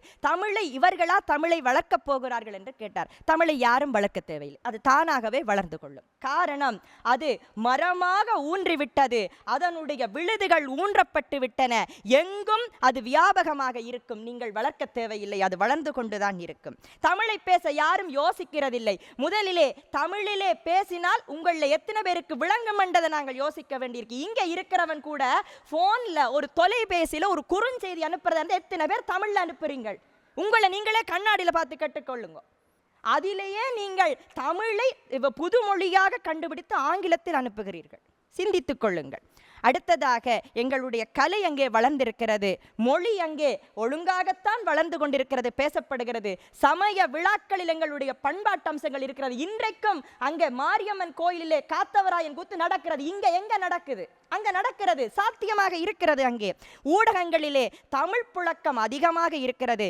மேலும் நிறைவாக ஒரு விஷயத்தை சொல்லுகிறேன், சமூக விழிப்புணர்வு. இங்கே நடக்கிறதை விட உணர்வு பூர்வமாக அங்கே நினைவேந்தல்கள் நடக்கிறது. இங்கே இருந்து கொண்டு நாங்கள் செய்யறதுக்கு பயப்படுறோமோ இல்லையோ, மனசால செய்கிறோமோ இல்லையோ, அங்கே உணர்வு பூர்வமாக அங்கே தேசத்தில் எங்களுடைய உறவுகள் செய்து கொண்டிருக்கிறார்கள். காரணம், அந்த நாட்டிலே எங்களுடைய தனித்துவ அடையாளங்களை பேணுவதற்கு எங்களுக்கு அந்த நிலை சாத்தியமாக இருக்கிறது. ஆகவே தயவு செய்து சிந்தனையில் கொள்ளுங்கள், புலம்பெயர்ந்து வாழும் ஈழத்தமிழர்களுக்கு எங்களுடைய தனித்துவ அடையாளங்களை பேணுவதென்பது சாத்தியமாகத்தான் இருக்கிறது என்பதுதான் இரண்டு கண் கொண்ட கட்சி, ஒற்றை கண் கொண்ட கட்சிதான் சவாலாக இருக்கிறது என்று குருட்டுத்தனமாக பேசிக்கொண்டிருக்கிறது. சிந்தித்து செயற்படுவோம். புலம்பெயர்ந்து வாழும் எங்களுடைய உறவுகள் இன்றைக்கும் அங்கே எங்களுடைய பண்பாட்டு கூறுகளை, தனித்துவ அடையாளங்களை பேணுவதை சாத்தியமாக்கி கொண்டிருக்கிறார்கள். அது சாத்தியமாகிறது, இனிமேலும் அது சாத்தியமாகத்தான் இருக்கும். அது என்றும் நின்று நிலைக்கும் என்று கூறி வாய்ப்புக்கு நன்றி பாராட்டி விடைபெறுகிறேன். நன்றி. விஷ்ணுவினுடைய கருத்தை கேட்டிருப்பீர்கள். மிக ஆணித்தரமாக அவர் தன்னுடைய கருத்துக்களை முன்வைத்திருக்கிறார். நம்பிக்கையோடு, அதாவது எதிர்காலம் தொடர்பான அச்சம் தேவையில்லை, கவலை தேவையில்லை, நம்பிக்கையோடு அதை சொல்லியிருக்கிறார். அதிலே தமிழை யாரும் வளர்க்க தேவையில்லை, தமிழால் தான் நீங்கள் வளரலாமே தவிர தமிழை வளர்ப்பதற்கு அங்கே வாய்ப்புகளில் இருக்கின்ற ஒரு செய்தியை சொல்லியிருக்கிறார். இது மிக முக்கியமானது. என்றால் பல இடங்களில் அது சொல்லப்படுகிற ஒரு கருத்து தான். அதை தாண்டி எங்களுடைய பண்பாடு, கலாச்சாரங்கள், வாழ்வியல் முறைகள், இவை எல்லாவற்றையும் விட மிக முக்கியமான ஒரு இடத்தை அவர் தொட்டிருக்கார். எப்படி என்றால், எங்களுடைய நினைவேந்தல்கள், எங்கள் இனத்தின் அடையாளங்களை, நினைவேந்தல்களை பேணுகின்ற அளவுக்கு சாத்தியமான சூழல் அதிகம் அங்குதான் நிலவுகிறது. அதை அங்கே சாத்தியமாக்கியிருக்கிறார்கள். அதுவே சாத்தியமாகிற பொழுது வேறு எதையெல்லாம் சாத்தியமாகும் என்கின்ற ஒரு விகசித்த பார்வை விஷ்ணுவினுடைய கருத்தில் இருக்கிறது. இது மிக முக்கியமான ஒரு செய்தியாக பார்க்கப்படுகிறது. சவாலாகத்தான் இருக்கிறது என்கின்ற அணியினுடைய நிறைவு பேச்சாளர், இந்த பட்டிமன்றத்தினுடைய நிறைவு பேச்சாளராக இருக்கிற திரு ராசரட்னம் ராஜ்குமார் அவர்கள்.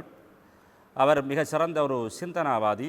அதை தாண்டி நடைமுறை வாழ்வியலிலே பல விஷயங்களை எடுத்து சொல்லக்கூடிய, கருத்துக்களை மிக இலகுவாக புரிய வைக்கக்கூடிய தன்மையிலே பேசக்கூடியவர். கிளிநொச்சியிலே அன்பு சிறுவர் இல்லத்தினுடைய முகாமையாளராக பணிபுரிகின்ற ஒருவர். திரு ராசரட்னம் ராஜ்குமார் அவர்களை அன்பு பாராட்டி அழைக்கிறேன். செங்கையில் மான் தூக்கி, சிவந்தமழு தூக்கி, அங்கத்தில் ஒரு பெண்ணை அனுதினமும் தூக்கி, திங்களை கங்கையை தரித்த சடையில் தூக்கி, அங்கமெங்கும் விவரம் கண்டீரா காலை தூக்கி ஆடும் தெய்வமே, என்னை கரம் தூக்கி ஆள் தெய்வமே. நடுவர் உள்ளிட்ட அவைக்கு எனது இனிமையான இந்நேர வணக்கங்கள். ஒரு இனம் தங்களது தனித்துவ அடையாளங்களை பேணுவது என்பது வெறும் கலாச்சாரம் மற்றும் மொழியோடு மட்டுப்படுத்தப்பட்டு முடிந்து விடுவதில்லை. நிச்சயமாக அதிலே வரலாறு தங்கி இருக்கிறது, அரசியல் அனுபவம் தங்கி இருக்கிறது, போரியல் வரலாற்றினுடைய துன்ப உணர்வுகள் தங்கி இருக்கிறது, உறவு முறை இருக்கிறது, மத உணர்வு இருக்கிறது, சமூக அமைப்பு இருக்கிறது என்பவற்றை, இவை அனைத்தையும் அடுத்த தலைமுறைக்கு கொண்டு செல்லும் ஒரு தொடர் போராட்ட முறையை எமது இனம் கொண்டிருக்கிறது. இதைத்தான் இன்று புலம்பெயர் தேசங்களிலே எமது உறவுகள் செய்து கொண்டிருக்கிறார்கள் என நான் நினைக்கிறேன். நிச்சயமாக நடுவரவர்களே, புலம்பெயர்ந்து வாழுகின்ற இரத்த உறவுகளிடம் கேட்டு பாருங்கள். என் தாய் தேசம் பெற முடியாமல் ஏங்குகின்ற எத்தனையோ உறவுகள் இன்றும் அங்கு கண்ணீர் சிந்திக் கொண்டிருக்கிறார்கள். அந்த உறவுகள் தங்களுடைய இருப்பிற்காக இன்றும் போராடி கொண்டிருக்கின்றார்கள். என்னுடைய தாய் தேசம் பெற மாட்டேனா என்று எங்கிருந்தோ ஏப்பம் விட்டு கொண்டிருக்கிறார்கள். நடுவரவர்களே, எங்கு வாழ்ந்தாலும் உலகினிலே நான் ஏதிலி என்ற பேர் வாங்குகிறேன். நிச்சயமாக நடுவரவர்களே, அவர்கள் எங்கு இருந்தாலும் எனது தாய் தேசம் என்று உரிமையோடு சொல்லுகின்ற அந்த உணர்வு இருக்கிறது என்றால் அது நிச்சயமாக என் தாய் தேசத்திலே தான் இருக்கிறது. ஐயா பேசியிருந்தார், மதிப்புக்குரிய ஐயா பேசியிருந்தார். பொறியியலராக இருக்கிறார்கள், வைத்தியர்களாக இருக்கிறார்கள், வல்லுநர்களாக இருக்கிறார்கள். நிச்சயமாக நான் ஏற்றுக்கொள்கிறேன். எங்களுடைய தாய் தேசத்திலே பிறந்து புலம்பெயர் தேசங்களிலே நிறையவே முன்மாதிரியாக செயற்பட்டு கொண்டிருக்கிறார்கள். நிச்சயமாக அந்த நாட்டு சட்டத்திட்டங்களை மதித்து அவர்கள் செயற்பட்டு கொண்டிருக்கிறார்கள். ஆனால் அவர்கள் அங்கு வாழ்ந்தாலும் அந்த பிரஜைகளோடு ஒப்பிட்டு பார்க்கின்ற பொழுது அங்கே அவர்கள் இரண்டாம் தர பிரஜைகள் என்பதை நாங்கள் நினைவிற்கொள்ள வேண்டும். ஐயா அதை மறந்துவிட்டார். அக்கா பேசியிருந்தார், பள்ளிக்கூட நினைவு சின்னம் என்பவற்றை அவர்கள் செய்திருக்கிறார்கள், விழாக்கள் நடத்துகிறார்கள், கலை கலாச்சார நிகழ்வுகளை அவர்கள் செய்கிறார்கள். நிச்சயமாக நடுவர்களே, இந்த இடத்திலே எனக்கு மீண்டும் ஒரு பாட்டு ஞாபகம் வருகிறது. பாருங்கள்.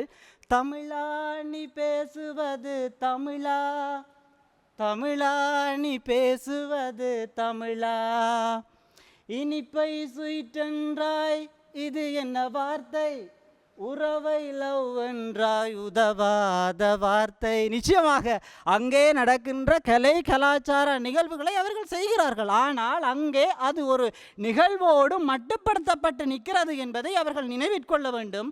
அதைவிட அவர்கள் தொடர் போராட்டமாக அதை கொண்டு செல்லுகின்ற பொழுதுதான் எங்களுடைய இனம் இருக்கிறது என்பது உலகத் தமிழர்களுக்கு தெரிய வரும்.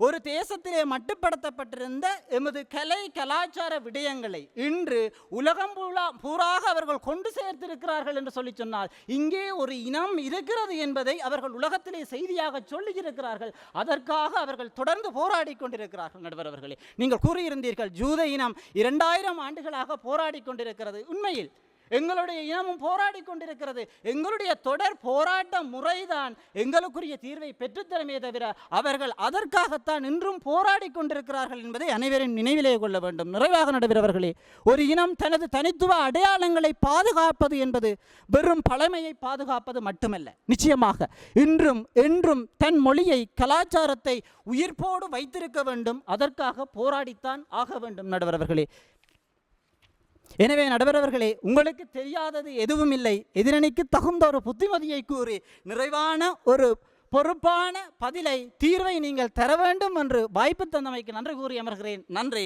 வணக்கம்.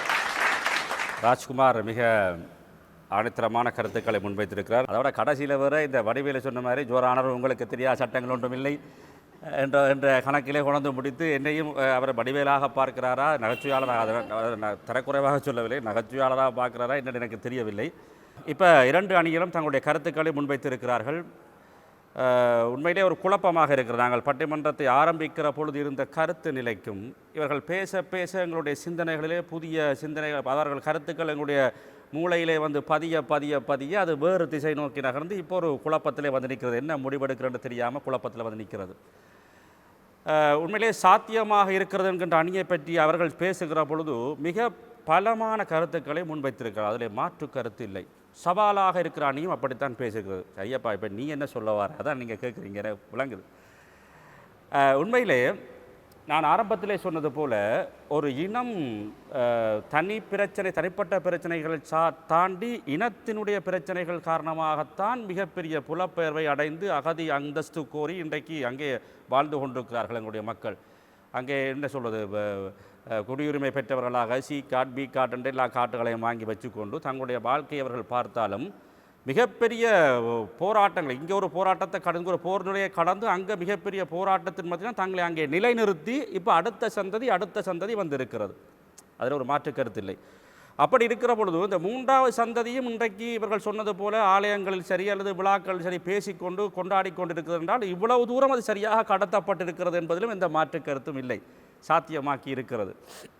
ஆனால் இன்றைக்கு இருக்கிற சூழ்நிலையை பொறுத்த வரைக்கும் அது என்னவாக மாறிக்கொண்டிருக்கிறது என்கின்ற கேள்வியை பற்றி தான் நாங்கள் இங்கே ஆய்வு செய்திருக்கிறோம், கலந்துரையாடி இருக்கிறோம். இதில் நான் திருப்ப சொல்ல வருகிற விஷயம் என்னென்றால், எல்லோரும் தங்களுடைய கருத்துக்களை எதற்காக சொல்லியிருக்கிறோம் என்றால் இந்த இனத்தினுடைய நல்லதற்காகத்தான் இந்த கருத்து நிலைகளை இங்கே மோதிக்கொண்டிருக்கிறது என்பதை நீங்கள் முதலில் புரிந்து கொள்ள வேண்டும்.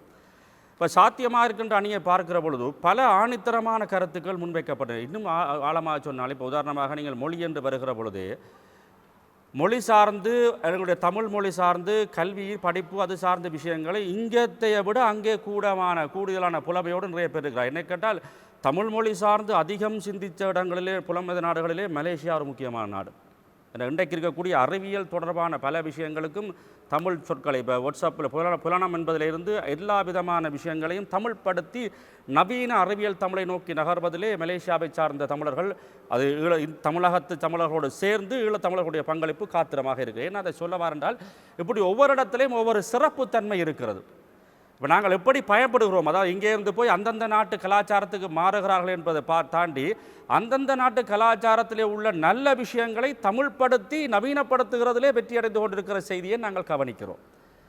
அப்போ இப்படி பல சாதனைகள் இருக்கிறது, மொழி சார்ந்து, அது பண்பாடு சார்ந்து, அல்லது கலாச்சாரம் சார்ந்து, வாழ்வியல் சார்ந்து, ஒழுக்கமுறை சார்ந்து, இல்லை சமயம் சார்ந்து. பார்த்தீங்கன்னா உதாரணமாக இப்போ இங்கே ஆலயங்களில் போய் தேவாரம் பாட சொல்லி போட்டு திரும்பி பார்த்தா வாக்களை காண கிடைக்கும். அங்கே அனுபவ ரீதியாக சொல்கிற அன்புக்குரியவர்கள், அங்கே சில ஆலயங்களிலே ஐரோப்பிய நாடுகளிலே சுவிஸ் ஜெர்மன் போன்ற ஆலயங்களிலே தேவாரம் பாடுவதற்கு முற்பதிவு செய்த காட்சியை நான் என் கண்ணாலே பார்த்தேன்.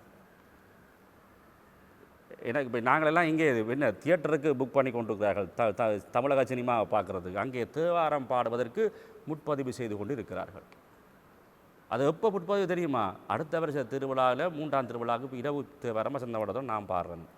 அப்போ அடுத்த வருஷம் இதுதான் முற்பதிவு. இது நடக்கிறது. ஏன்னால் அங்கே அப்படித்தானே, அதாவது பழக்கத்தில் இருக்குது. இப்போ மண்டபம் என்றால் கல்யாணமோ அல்லது வேறு விஷயம் என்றால் 6 மாதம் 1 வருஷத்துக்கு முறை முற்பதிவு செய்தால் தான் நாங்கள் செய்ய முடியும்.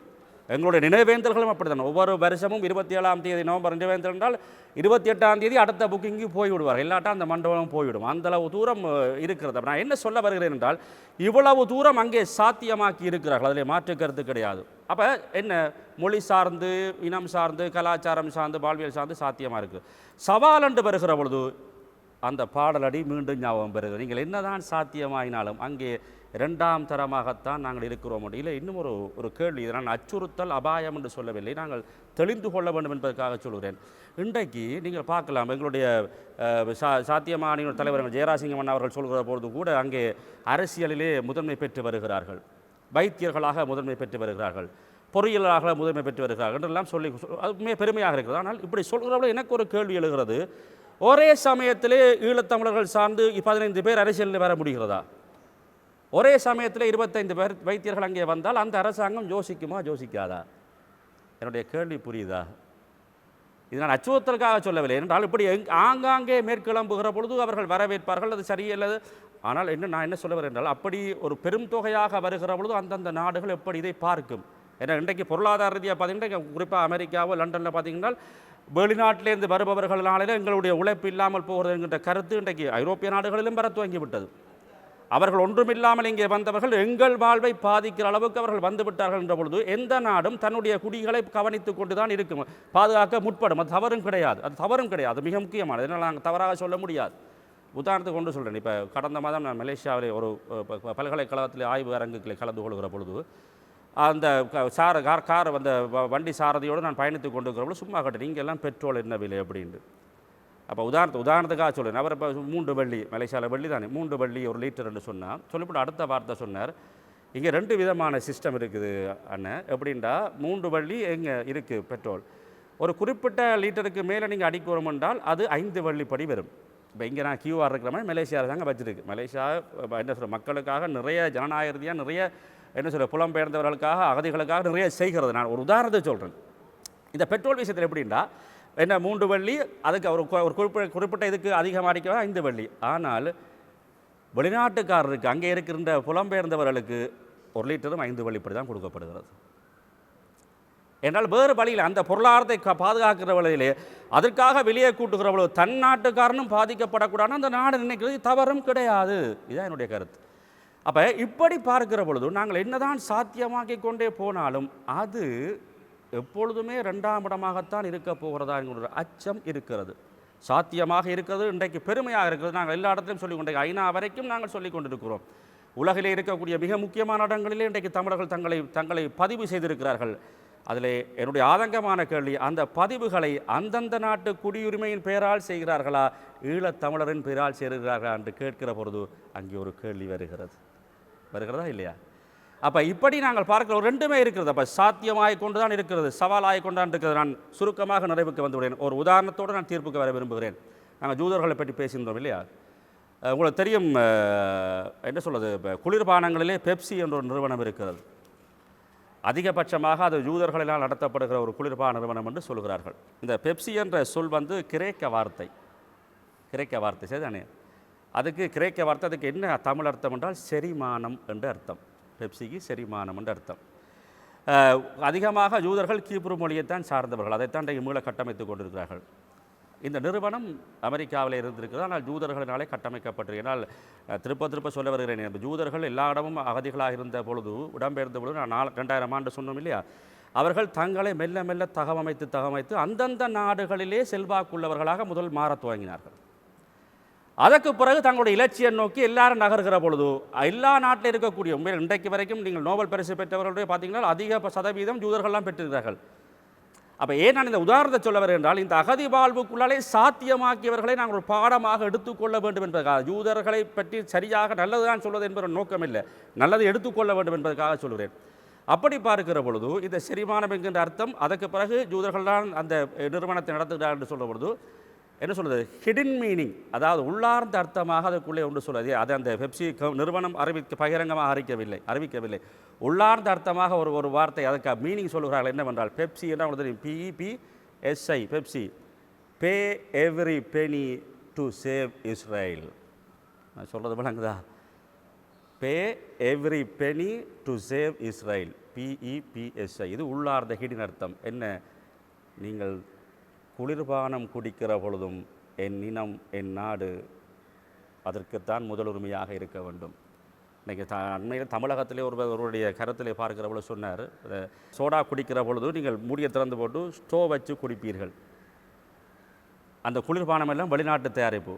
அப்போ நீங்கள் ஸ்டோவ் வச்சு குடிக்கிற பொழுது உங்கள் தலை குனிந்திருக்கும். இதை கொடையாக கவனிங்க, உங்கள் தலை குனிந்திருக்கும்.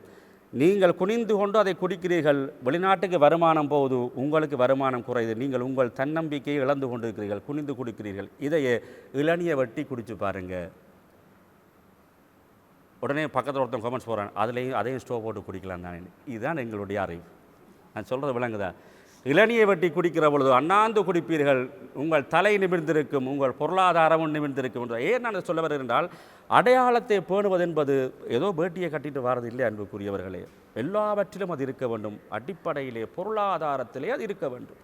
இப்படித்தான் ஒவ்வொரு இனமும் தங்களுடைய அடையாளத்தை கட்டமைத்திருக்கிறது. நிறைவாக நான் தீர்ப்புக்கு வர முயற்சிக்கிறேன். எப்படி என்றால், இந்த தலையங்கம் எல்லோருமே வடிவாக பேசியிருக்கிறார்கள், மிக சிறப்பான கருத்துக்களை முன்வைத்திருக்கிறார்கள். புலம்பெயர்ந்து வாழும் ஈழத்தமிழர்களுக்கு அவர்களின் தனித்துவ அடையாளங்களை பேணுவது என்பதிலே 2 சொல்லை நான் தனித்துவமாக எடுக்க விரும்புகிறேன் தீர்ப்புக்காக. என்ன சொல்லு என்றால், ஒன்று ஈழ தமிழர்களுக்கு, 2வது தனித்துவ.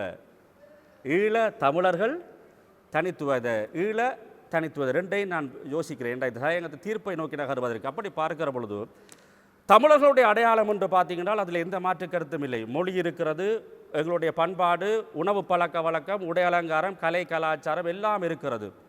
ஈழத்தமிழர்கள் என்று வருகிற பொழுது என்னை கேட்டால் அன்புக்குரியவர்களே, அடையாளத்திலே முதலாவதாக ஈழத்தமிழர் என்று வருகிற பொழுது நிலம் இருக்கிறது. நான் சொல்கிறது உங்களுக்கு விளங்குதா? அப்போ என்னுடைய அடையாளத்தை பேணுகிறது பொழுது, ஈழத்தமிழன் தன்னுடைய அடையாளத்தை பேணினால், முதல் நிலத்தை பேணினால் தான் ஈழத்தமிழனின் அடையாளம் பேணப்படும். நாங்கள் எங்கு போய் என்ன சொல்ல வருகிறேன் என்றால், பல ஆண்டுகள் மொழியை காப்பாற்றாமல் மீள மொழியை நீங்கள் கட்டமைக்கலாம். இன்றைய நவீன உலகத்தில் இன்றைக்கு நான் சொன்னேன், யூதர்கள் கீப்ரு மொழியை பேசுவதற்கு ஆளில்லை, இன்றைக்கு மீள கட்டமைத்திருக்கிறார்கள்.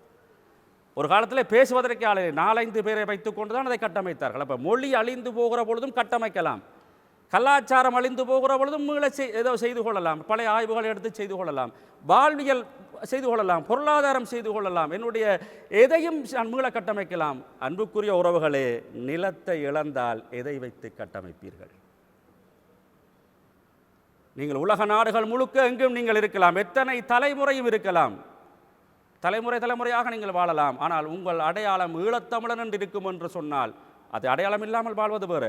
ஈழத்தமிழனாகத்தான் இருக்க போகிறீர்கள் என்றால், தமிழனுக்கு முன்னுக்கு ஈழம் என்ற ஒரு வார்த்தை இருக்கிறது, அது நிலம்தானே. அந்த நிலத்தை சுமந்து கொண்டு நீங்கள் அங்கே வாழ்வது சாத்தியமாக இருக்கிறதா என்றைக்கும் என்று கேட்டால், அன்புக்குரிய உறவுகளே, நிறைய சாத்தியப்படுத்தி இருக்கிறோம். நிறைவாக தீர்ப்புக்கு வருகிறேன். நிலம் உங்களை சுமந்திருக்கிறது. எப்படி? நிலம் உங்களை சுமந்திருக்கிறது, நீங்கள் நிலத்தை சுமந்து கொண்டிருக்கிறீர்களா? சாத்தியமா, சவாலா என்று கேட்டால், இன்றைய சூழலில் சவாலாகத்தான் இருக்கிறது என்கின்ற தீர்ப்பை கூறி அனைவருக்கும் வாய்ப்புக்கு நன்றி கூறி இன்றைய உலக அகதிகள் தினத்திலே உலகமெங்கும் இருக்கக்கூடிய அந்த ஏதிலிகளாக இருக்கிற அத்தனை பேருக்கும் அவர்களுடைய லட்சிய வாழ்வு ஈடேற வேண்டும் என்று பிரார்த்தித்து வாழ்த்தி வணங்கி அமைகிறேன். நன்றி, வணக்கம்.